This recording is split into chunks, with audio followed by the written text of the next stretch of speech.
Bienvenue dans ce tutoriel destiné aux nouveaux saisonniers travaillant en silo. Aujourd'hui, nous allons aborder des points essentiels pour comprendre et gérer votre approche face à un client agriculteur.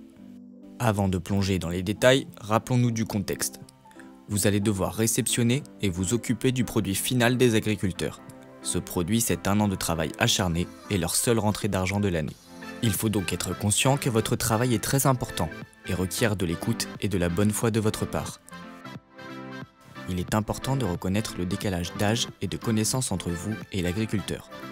Comprenez que vos compétences peuvent différer, mais votre collaboration est essentielle. Un agriculteur a forcément plus de connaissances que vous dans le milieu agricole. Il peut donc arriver qu'il vous prenne de haut, mais en général, nos clients sont habitués à voir des étudiants ou des personnes qui ne connaissent pas très bien le milieu agricole.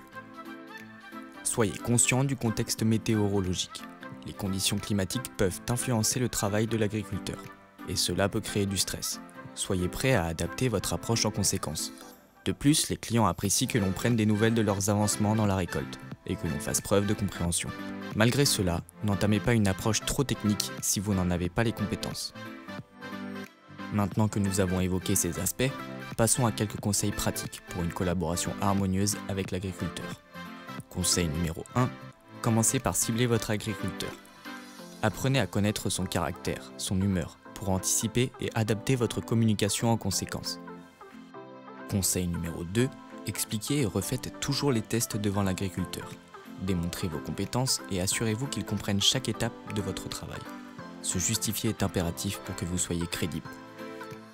Conseil numéro 3, si l'agriculteur s'énerve, ne paniquez pas.